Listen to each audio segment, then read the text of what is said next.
क्या आप जानते हो कि दुनिया में इंसानों का दिमाग सिर्फ 8 से 10% तक ही काम करता है और Stephen Hawking, Bobby Fischer, Isaac Newton और एल्बर्ट आइंस्टाइन जैसे साइंटिस्ट का दिमाग भी सिर्फ 11% तक काम करता था। जरा सोचिए, अगर यही दिमाग किसी मेडिसिन के जरिए 100% तक काम करने लगे तो क्या होगा। इस कहानी में सब कुछ लॉजिकली बताया गया है। मैंने तो यहाँ तक सुना है कि इस तरह की मेडिसिन दुनिया में एग्जिस्ट भी करती है, लेकिन ये टॉप सीक्रेट रखा गया है। खैर, दिमाग का 100% चलने से क्या हो सकता है, ये जानने के लिए बने रहे मेरे साथ। So hi guys, this is Honey here और आज मैं लाया हूँ एक साई-फाई थ्रिलर मूवी जिसका नाम लिमिटलेस है, जो साल 2011 में रिलीज हुई थी। तो विदाउट वेस्टिंग मच टाइम चलते हैं सीधा मूवी की तरफ। मूवी की शुरुआत में हम एडी नाम के आदमी को देखते हैं। एडी एक राइटर है जो न्यूयॉर्क में रहता है। उसने एक बुक लिखने का कॉन्ट्रैक्ट साइन किया था और कॉन्ट्रैक्ट से मिले एडवांस पैसों पर ही अपनी जिंदगी जी रहा था और साथ ही उसकी गर्लफ्रेंड भी उसकी मदद करती थी। लेकिन उसकी सबसे बड़ी परेशानी ये थी कि उसने अब तक उस बुक का एक शब्द भी नहीं लिखा था। उसे बुक की स्टोरी लिखने में परेशानी हो रही थी, इसलिए वो बार बार लिखकर डिलीट कर देता। एडी हर दोपहर बार में जाकर ड्रिंक करता और बाकी समय एक आलसी की तरह बस टीवी देखते हुए पड़ा रहता। फिर हम एडी की फियांसी लिंडी को देखते हैं। वो एडी को एक रेस्टोरेंट में मिलकर कहती है कि वो उससे ब्रेकअप करना चाहती है क्योंकि वो भी एडी के इस बर्ताव से परेशान हो चुकी थी। लिंडी कहती है कि उसने कई दिनों से कुछ काम नहीं किया और उसमें आगे बढ़ने का कोई पैशन नहीं दिखता, इसलिए लिंडी अब अपने करियर पर ध्यान देना चाहती है, इसलिए अब वो एडी को और सपोर्ट नहीं कर सकती। तब एडी कहता है कि वो उससे बहुत प्यार करता है और उसी के साथ अपनी बाकी जिंदगी जीना चाहता है, लेकिन लिंडी फिर भी नहीं मानती और वहां से चली जाती है। इसलिए एडी उदास होकर अपने घर आता है। तभी रास्ते में एक वर्नॉन नाम का आदमी एडी को आवाज देता है। दरअसल एडी ने पहले मेलिसा नाम की एक लड़की से शादी की थी जो उसे कॉलेज में मिली थी, लेकिन मेलिसा उसकी जिंदगी से जा चुकी थी। एडी को याद आता है कि वर्नॉन मेलिसा का भाई है जो कभी एक ड्रग डीलर हुआ करता था, लेकिन वर्नॉन ने बताया कि उसने वो सब बहुत पहले ही छोड़ दिया। फिर दोनों एक बार में ड्रिंक करने गए। वहां वर्नॉन ने बताया कि मेलिसा ने दोबारा शादी कर ली और अब उसके 2 बच्चे भी हैं। फिर वर्नॉन एडी से उसकी लाइफ के बारे में पूछता है। तब एडी भी बताता है कि वो बहुत दिनों से एक बुक लिखने की कोशिश कर रहा है, लेकिन उसे अब तक कोई सक्सेस नहीं मिली और वो अब भी स्ट्रगल कर रहा है। वर्नॉन देखता है कि एडी का दिमाग अब उतना क्रिएटिव नहीं रहा, इसलिए वो उसकी मदद करने की कोशिश करता है और एक पिल निकाल कर एडी को देता है, लेकिन एडी ने उस पिल को खाने से मना कर दिया। उसे लग रहा था वर्नॉन अब भी ड्रग डीलिंग का काम कर रहा है। तब वर्नॉन ने बताया कि वो पिल लीगल है और लैब में टेस्ट होने के बाद उसे एफडीए से अप्रूवल भी मिल गया और वो पिल बहुत जल्द मार्केट में बिकना शुरू हो जाएगी। वर्नॉन बताता है कि वो एक फार्मास्यूटिकल कंपनी में काम करता है और उसी कंपनी ने वो पिल बनाई है और उस पिल का नाम एनजीटी है, लेकिन एडी अब भी नहीं मानता। उसे पता था कि ये ड्रग डीलर के मार्केटिंग करने का तरीका है, लेकिन कुछ देर बाद एडी उस पिल में दिलचस्पी दिखाता है। तब वर्नॉन ने उसे एक पिल देते हुए बताया कि ये पिल इंसान के दिमाग को खोल देती है, जिसकी मदद से ब्रेन 100% तक काम करना शुरू कर देता है, जिसकी मदद से वो आसानी से अपनी बुक लिख सकेगा। तभी वर्नॉन को एक जरूरी कॉल आया, इसलिए वो एडी से कहता है कि वो उससे बाद में मिलेगा। फिर वो एडी को अपना विजिटिंग कार्ड देता है। एडी कार्ड तो रख लेता है, लेकिन पिल रखने से मना करता है। तब वर्नॉन बताता है कि उस एक पिल की कीमत $800 है, लेकिन वो एडी को फ्री में पिल दे रहा है, इसलिए एडी उस पिल को अपने पास रख लेता है। घर जाते समय एडी अपनी लाइफ के बारे में सोचता है। उसे पता था कि उसकी लाइफ पहले से बहुत बेकार चल रही है, इसलिए वो पहली पिल लेता है। इसके बाद एडी जैसे ही अपने घर की बिल्डिंग में गया, तब उसे रास्ते में उसकी मकान मालकिन मिलती है, जो घर का रेंट ना देने पर उसे खरी खोटी सुना रही थी। वो कहती है कि अगर इस बार उसने रेंट नहीं दिया तब वो एडी को घर से धक्के मारकर निकाल देगी। लेकिन तभी एनजीटी पिल का असर होना शुरू हो गया, जिसकी वजह से वो मकान मालकिन की बोली हुई बातों पर ध्यान नहीं दे पाता। अब पिल का असर पूरी तरह एडी के शरीर और दिमाग में फैल गया। तब एडी का ध्यान उस लेडी के पर्स पर जाता है। तभी उसने लेडी के पर्स में लॉ की एक बुक देखी और उससे रिलेटेड बातें करने लगा। एडी की बातें सुनकर लेडी इंप्रेस हो गई, इसलिए वो उसे अंदर जाने कहती है। फिर दोनों मिलकर असाइनमेंट मतलब इंटीमेट होते हैं। अब एडी अपने घर आकर हैरान था कि उसे अचानक इतना ज्ञान कहां से आया। फिर उसे एहसास हुआ कि वो ज्ञान उसके दिमाग में पहले से था, लेकिन उसके दिमाग में उस ज्ञान की खिचड़ी पकी हुई थी। तब एडी को पता चला कि एनजीटी पिल की वजह से उसके दिमाग में जितनी भी इंफॉर्मेशन थी वो सब अरेंज होकर एक लाइन में एडजस्ट हो गई, जिसकी वजह से उसे हर चीज एक एक करके याद आ रही है। एडी को अब हर documentary, magazine, article, movie, commercial ad और उसने जो भी देखा या पढ़ा सब कुछ एक इंफॉर्मेशन के रूप में उसे याद आ रही थी। फिर एडी अपने घर को पूरी तरह साफ करता है और अपनी बुक कंप्लीट करने बैठता है। वो कुछ ही देर में 90 पेजेस की मैन्युस्क्रिप्ट लिख लेता है। एनजीटी पिल ने उसे नॉलेज ही नहीं बल्कि एक मोटिवेशन का बूस्ट भी दिया था। अगले दिन एडी जब सोकर उठा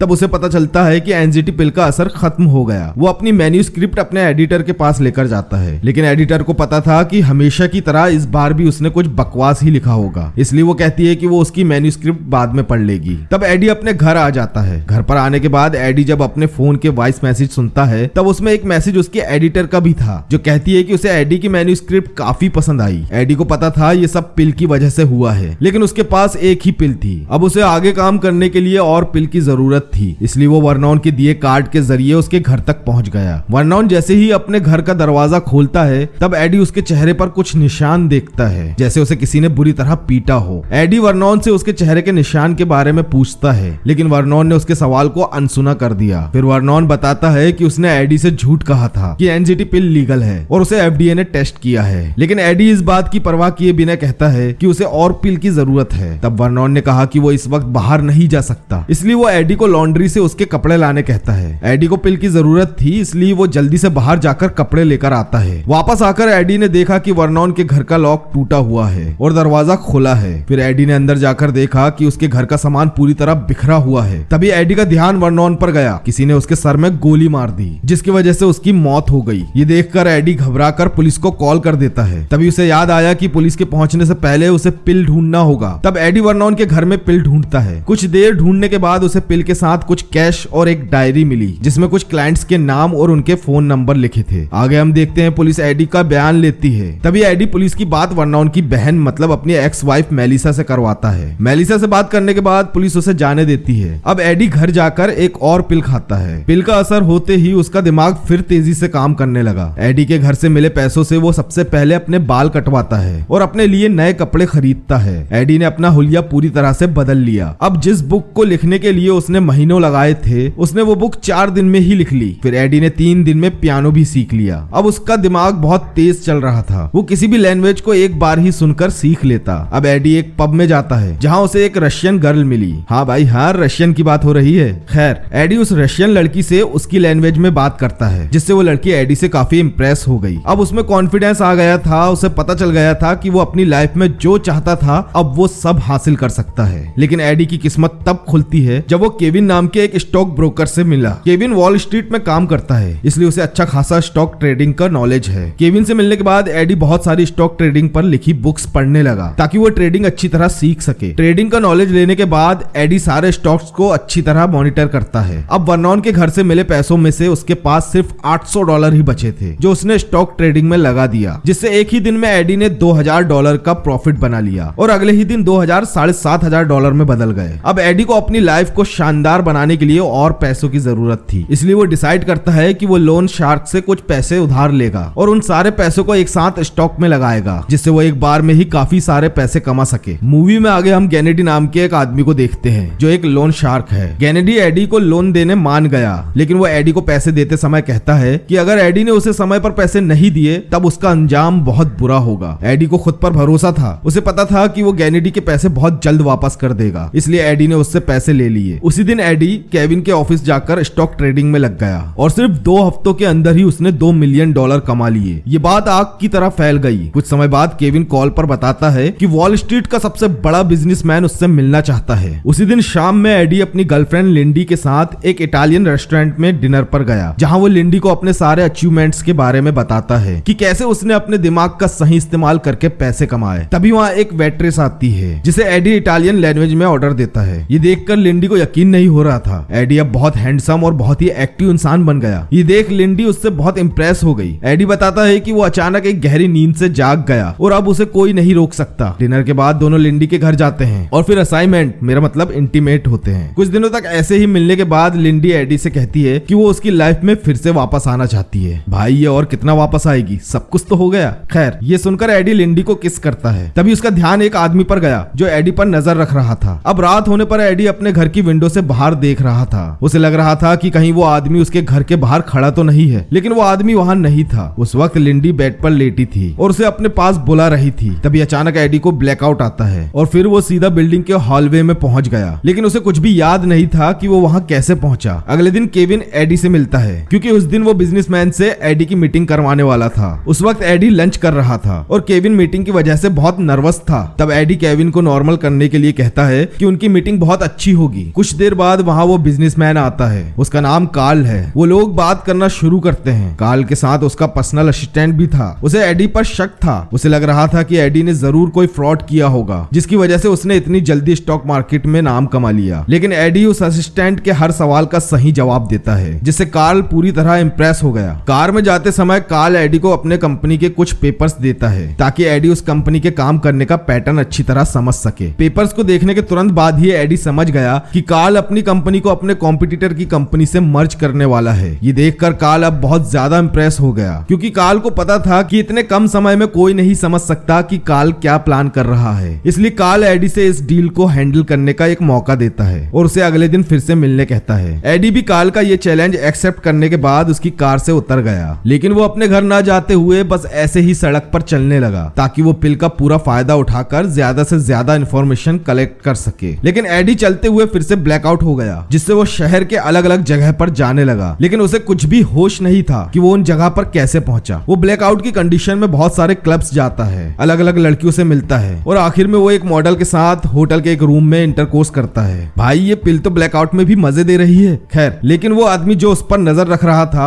वो एडी का पीछा करते हुए होटल तक पहुंच गया। होटल से निकलने के बाद एडी ट्रेन के सबवे में पहुंच गया, जहां वो कुछ बदमाशों से टकरा गया, जिसकी वजह से वो लोग उससे झगड़ा करने लगे। ऐसा लग रहा था कि वो लोग एडी को बुरी तरह पीटने वाले हैं, लेकिन तभी एडी को याद आता है कि उसने अपने घर में ब्रूस ली की एक्शन मूवी देखी थी, जिसमें उसने कुछ फाइट सीन भी देखे थे। एडी उसी स्टाइल में उन बदमाशों से लड़ता है और एक एक करके उन्हें बुरी तरह पीटता है, लेकिन तभी वो फिर से ब्लैकआउट हो गया, इसलिए वो भागना शुरू करता है। जब पिल का असर खत्म हुआ तब वो होश में आता है। वो देखता है कि सुबह होने वाली है और वो इस वक्त ब्रुकलिन ब्रिज पर खड़ा है। एडी को कुछ भी याद नहीं आता कि पिछले 18 घंटों में उसके साथ क्या हुआ और वो वहां कैसे पहुंचा। होश में आने के बाद एडी अपने घर जाकर आराम करता है, लेकिन कुछ ही देर में अलार्म बजता है जो एडी को याद दिलाता है कि उस दिन कार्ल से उसकी दूसरी मीटिंग है। लेकिन एडी ब्लैकआउट होने की वजह से काफी डर गया। उसे पता था कि ये सब उस पिल के साइड इफेक्ट्स हैं, इसलिए वो डिसाइड करता है कि वो अब से एंजाइटी पिल नहीं लेगा। अब एडी कंपनी के उन पेपर्स को देखता है जो कार्ल ने उसे दिए थे, लेकिन पिल का असर उतरने के बाद उसे कुछ भी समझ नहीं रहा था।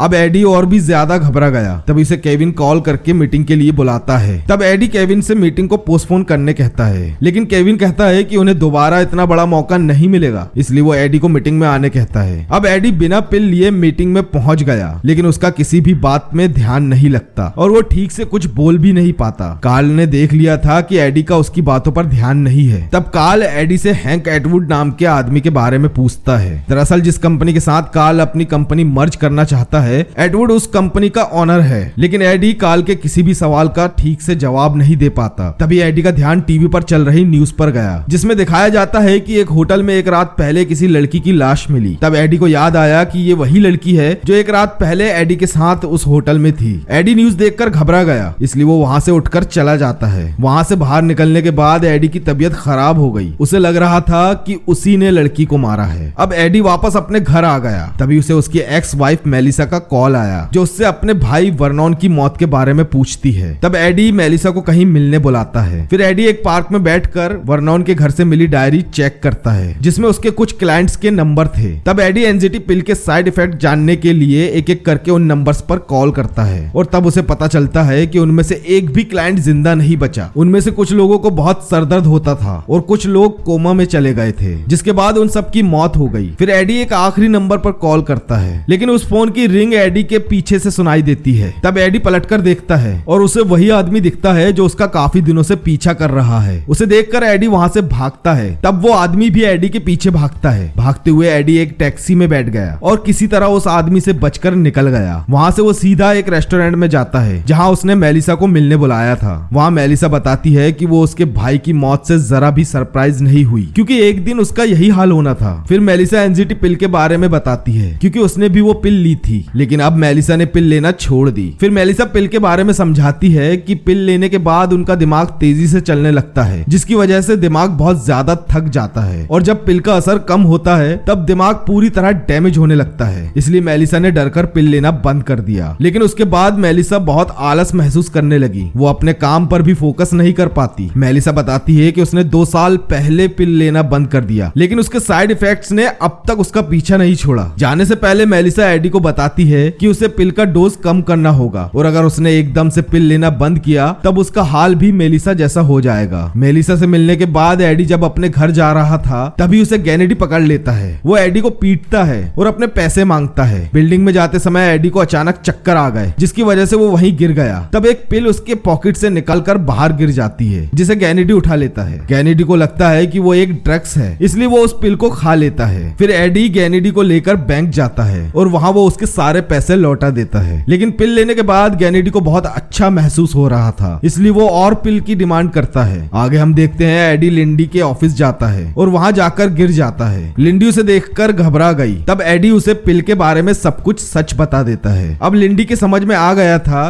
कि एडी इतना होशियार और एक्टिव कैसे हुआ, इसलिए वो उस पर गुस्सा करती है। अब एडी बाहर नहीं जा सकता, इसलिए वो लिंडी से पिल लाने कहता है, जो उसने लिंडी के घर में ही छुपाया था। अब लिंडी अपने घर जाकर पिल अपने पास रख लेती है और वापस अपने ऑफिस के लिए निकलते हुए देखती है कि वही आदमी उसका भी पीछा कर रहा है। लिंडी उससे बचने के लिए सिटी पार्क में जाती है और दो आदमी उसे मदद मांगती है। दोनों आदमी जब उस आदमी के पास जाते हैं तब वो उन दोनों को चाकू से मार देता है और फिर से लिंडी के पीछे भागता है। अब लिंडी किसी तरह छुपकर एडी को कॉल करके बताती है कि एक आदमी उसका पीछा कर रहा है। तब एडी लिंडी को एक पिल खाने कहता है, जिससे वो खुद को बचा सके। लिंडी एडी की बात मानकर एक पिल खा लेती है। कुछ ही देर में पिल का असर शुरू हो गया। तब लिंडी को पता चलता है कि उसे इस सिचुएशन से कैसे निकलना है। लिंडी जल्दी से आइस स्केटिंग के ग्राउंड पर जाती है। वो आदमी भी लिंडी को देखकर उसके पीछे भागा। वो बस लिंडी को पकड़ने ही वाला था, तभी लिंडी स्केटिंग कर रही एक बच्ची को उठाकर उस आदमी की तरफ घूमती है, जिससे स्केट की नोक उस आदमी को लग गई और वो घायल होकर वहीं गिर गया। तब लिंडी वहां से भाग निकली। फिर लिंडी वो पिल्स एडी को देती है, जिससे एडी पूरी तरह ठीक हो गया। लेकिन लिंडी बताती है पिल्स एडी के लिए ठीक नहीं है, क्योंकि पिल की वजह से एडी पूरी तरह एक अलग इंसान बन गया है। अब वो पहले वाला एडी नहीं रहा जिससे वो प्यार करती थी। तब एडी लिंडी से वादा करता है कि वो जैसे ही बहुत सारे पैसे कमा लेगा तब वो पिल लेना बंद कर देगा। वो ये सब बस अपनी लाइफ को आसान बनाने के लिए कर रहा है। तब लिंडी भी मान गई। आगे हम कैनेडी को देखते हैं, जो एडी के घर के बाहर खड़े होकर उस पर नजर रख रहा था। एडी उसके पास जाता है। तब कैनेडी उससे और पिल की मांग करता है। फिर एडी उसे पिल दे देता है। लेकिन एडी को पता था कि कैनेडी आगे भी उसे ऐसे ही परेशान करेगा, इसलिए वो 2 बॉडीगार्ड हायर करता है ताकि कैनेडी उसे परेशान ना करे। आगे हम देखते हैं एडी काल से वापस मिलता है और अपने बर्ताव के लिए माफी मांगता है और बताता है कि वो बहुत बीमार था। काल को पता था कि एडी बहुत स्मार्ट है और उसे एडी की जरूरत होगी, इसलिए काल उसे एक मौका देता है। आगे एडी प्रोजेक्टर पर दोनों कंपनी के लोगों को समझाता है कि कंपनीज मर्ज होने पर उन्हें क्या फायदा होगा। दरअसल एडी ने पिल के साइड इफेक्ट को कम करने का तरीका ढूंढ लिया था। उसे पता था अगर वो अच्छी तरह अपनी नींद पूरी करेगा और अपने खाने पीने पर ध्यान देगा तब पिल के साइड इफेक्ट्स कम होंगे, इसलिए उसने अल्कोहल से भी दूरी बना ली और अब उसे ब्लैकआउट भी आना बंद हो गए। फिर एडी अपने लिए एक सूट सिलवाता है जिसमें पिल रखने के लिए एक सीक्रेट पॉकेट भी बनवाया गया। इसके बाद वो एक केमिस्ट से मिलकर उसे पिल पर रिवर्स इंजीनियरिंग करके उसके साइड इफेक्ट को खत्म करने कहता है, ताकि वो आगे चलकर अपने लिए और पिल बनवा सके। आगे हम देखते हैं जब एडी लंच कर रहा था तब उसे वही पुलिस वाला मिलता है जिसने वर्नॉन के मर्डर केस में एडी से पूछताछ की थी। वो पुलिस वाला बताता है कि अब एडी को होटल में हुई मॉडल की मौत के लिए शक के घेरे में लिया गया है, क्योंकि उनके पास एक आई विटनेस है जिसने उस रात एडी को होटल में देखा था। इसलिए एडी न्यूयॉर्क के बहुत ही नामचीन वकील मॉरिस को हायर करता है। अब एडी वापस अपने रूम पर आता है। तब वो देखता है कि उसके रूम का सारा सामान बिखरा हुआ है। वो समझ गया था कि किसी ने उसके रूम में घुसकर पिल ढूंढने की कोशिश की, इसलिए उसे अब अपनी सिक्योरिटी बढ़ानी होगी। खुद को सेफ रखने के लिए एडी एक आलीशान पेंट हाउस खरीदता है जिसमें बहुत एडवांस सिक्योरिटी सिस्टम इंस्टॉल किया गया था। अब वो दिन आता है जब कंपनीज को मर्ज करने का कॉन्ट्रैक्ट साइन होने वाला था, लेकिन दूसरी कंपनी का ओनर एटवुड मीटिंग में नहीं आता। कुछ देर बाद एटवुड की वाइफ आकर कॉल को बताती है कि एटवुड की तबीयत अचानक खराब हो गई और इसलिए उसे हॉस्पिटल में एडमिट किया गया। एटवुड की वाइफ कहती है कि उन्हें इस कॉन्ट्रैक्ट से पीछे नहीं हटना है और जैसे ही एटवुड ठीक हो जाएगा वो लोग इस कॉन्ट्रैक्ट को साइन करेंगे। इसके बाद एडी एटवुड की वाइफ को नीचे तक छोड़ने जाता है। तब वो उस आदमी को देखता है जो एडी का बहुत दिनों से पीछा कर रहा है। तब उसे पता चला कि वो आदमी एटवुड का ड्राइवर है। आगे हम एडी को पुलिस स्टेशन में देखते हैं। उसके साथ उसका वकील मॉरिस भी था। दरअसल वहाँ एडी को आई विटनेस के सामने खड़े होने के लिए बुलाया गया था ताकि वो सस्पेक्ट को पहचान सके। इसलिए एडी अपना जैकेट उतारकर मॉरिस को पकड़ने कहता है और बाकी लोगों के साथ लाइन में खड़ा हो जाता है। वो सारे लोग एडी की तरह ही दिख रहे थे, इसलिए आई विटनेस कंफ्यूज हो गया, जिसकी वजह से एडी उस केस से बरी हो गया। बाहर आने के बाद मॉरिस एडी का जैकेट वापस करता है और कहता है कि उसका जैकेट बहुत अच्छा है। फिर एडी काल के ऑफिस गया जहाँ उन्हें न्यूज में पता चला कि एडवुड अब कोमा में चला गया। फिर एडी ऑफिस के बाथरूम में जाता है ताकि वो एक और पिल ले सके, लेकिन वो जैसे ही अपने जैकेट के सीक्रेट पॉकेट में हाथ डालता है उसे पिल नहीं मिलती, इसलिए वो वापस ऑफिस में जाता है। लेकिन तभी एक लेडी एडी को एक पार्सल लाकर देती है। एडी जैसे ही पार्सल खोलता है वो देखता है उसमें 2 कटे हुए हाथ थे जो उसके दोनों बॉडीगार्ड के थे।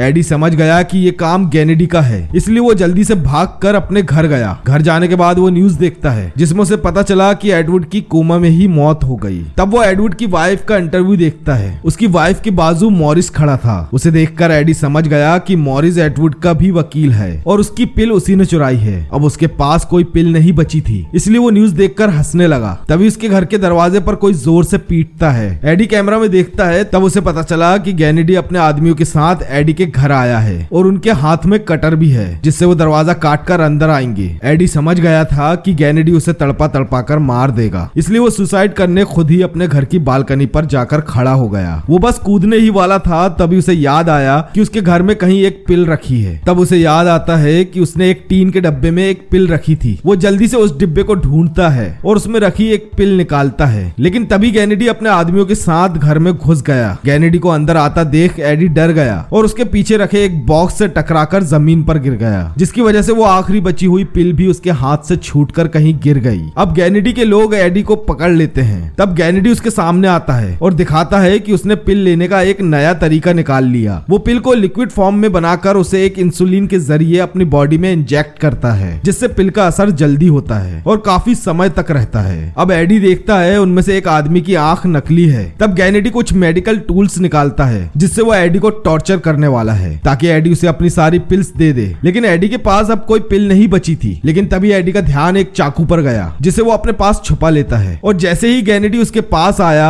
एडी उसे चाकू से मार देता है, जिससे गैनेडी की वही मौत हो गई। लेकिन पिल नहीं होने की वजह से एडी की हालत भी पूरी तरह खराब हो चुकी थी, इसलिए वो भी गैनेडी की लाश के पास गिर गया। अब एडी में इतनी भी ताकत नहीं थी कि वो खुद को गैनेडी के आदमियों से बचा सके। गैनेडी के शरीर से बहुत सारा खून बह रहा था। एडी को पता था कि गैनेडी ने कुछ देर पहले ही पिल को इंजेक्ट किया है, इसलिए वो गैनेडी के शरीर से निकले खून को पी लेता है, जिससे पिल का असर होना शुरू हो गया और अब एडी की पूरी एनर्जी वापस आ गई। तभी एक आदमी आकर एडी को अपनी तरफ पलटाता है, लेकिन इस बीच एडी ने अपने मुंह में इंसुलिन की निडल छुपा लिया था। एडी जैसे ही पलटता है, वो उस आदमी की आंख में वो निडल मार देता है, जिससे वो आदमी पूरी तरह अंधा हो गया, क्योंकि उसकी एक आंख पहले से ही नकली थी। अब वो अंधा आदमी गन निकालकर फायरिंग करने लगा, लेकिन तभी एडी अपना दिमाग चलाता है और रशियन लैंग्वेज में उस अंधे को गन चलाने कहता है। उस अंधे आदमी को लगता है कि उसके साथ वाले आदमी ने उसे गन चलाने कहा, इसलिए वो अपने ही साथी को शूट कर देता है। फिर एडी उस अंधे आदमी को भी मार देता है। वहीं दूसरी तरफ हॉस्पिटल में एडवर्ड का ड्राइवर भी था। एडी उसके पास जाता है और ड्राइवर को बताता है कि मॉरिस ने उससे पिल चुरा लिया था, लेकिन उसने एडवर्ड तक वो पिल नहीं पहुंचाई, जिसकी वजह से उसके बॉस एडवर्ड की मौत हो गई। वो ड्राइवर जो अब तक एडी के पीछे पड़ा था, वो अब एडी का साथ देने लगा। ड्राइवर मॉरिस को ढूंढकर उसे बांध देता है। तब एडी को मॉरिस के घर से वही पिल मिलती है जो उसने एडी के घर से चुराई थी। अब हम कुछ साल बाद का समय देखते हैं। अब एडी गवर्नर के इलेक्शन के लिए खड़ा हो रहा है, जो उसका पहले से सपना था। तब एडी को पता चलता है कि उसके ऑफिस में एक बहुत ही बड़ी फार्मा कंपनी का ओनर उसका वेट कर रहा है। एडी अपने ऑफिस में जाकर देखता है कि उससे मिलने कार्ल आया है। कार्ल बताता है कि उसने अपनी स्टॉक ट्रेडिंग की कंपनी बंद कर दी और अब वो एक फार्मा कंपनी चला रहा है। तब कार्ल बताता है कि उसे एनजीटी पिल के बारे में सब कुछ पता है और अब वो कंपनी में वही पिल मैन्युफैक्चर भी कर रहा है। दरअसल कार्ल चाहता था कि एडी उसके लिए काम करे, लेकिन एडी उसके साथ काम करने से मना कर देता है। तब कार्ल उसे ब्लैकमेल करता है कि वो उसकी प्राइवेट लैब के बारे में जानता है और वो उस लैब को भी बंद करवा देगा, लेकिन उस वक्त एडी कुछ नहीं कहता। आगे जब एडी कार्ल को बाहर छोड़ने जाता है, तब वो बताता है कि उसने पिल लेना बंद कर दिया। एडी बताता है कि उसने पिल को मॉडिफाई करके उसके सारे साइड इफेक्ट खत्म कर दिए और अब उसे बस एक ही बार पिल लेना पड़ा, जिसका असर अब हमेशा रहेगा। फिर एडी कार्ल को यकीन दिलाने के लिए कहता है कि उसके पीछे जो वैन आ रही है वो एक कार से टकराने वाली है, क्योंकि एडी ने उस वैन की स्पीड से लेकर सब कुछ कैलकुलेट कर लिया था। तभी कार्ल पीछे पलटकर देखता है और वैसा ही होता है जैसा एडी ने उसे बताया। फिर एडी कार्ल की चेस्ट पर हाथ रखकर बताता है कि कार्ल के हार्ट में प्रॉब्लम है, लेकिन ये बात कार्ल के अलावा कोई नहीं जानता था। तब कार्ल कहता है कि वो हमेशा उसका कॉम्पिटिटर रहेगा। तब एडी कहता है कि वो कार्ल से हमेशा 50 कदम आगे रहेगा। फिर कार्ल अपनी कार में बैठकर वहां से चला गया और यहीं पर ये मूवी भी खत्म होती है। तो दोस्तों, उम्मीद करता हूँ आपको ये मूवी पसंद आई होगी। तो मुझे सपोर्ट करने के लिए चैनल को सब्सक्राइब करें, वीडियो को ज्यादा से ज्यादा शेयर करें, लाइक करें और कमेंट सेक्शन में अपनी राय जरूर दें। तो जल्द मिलेंगे अगली वीडियो में, तब तक के लिए बाय बाय।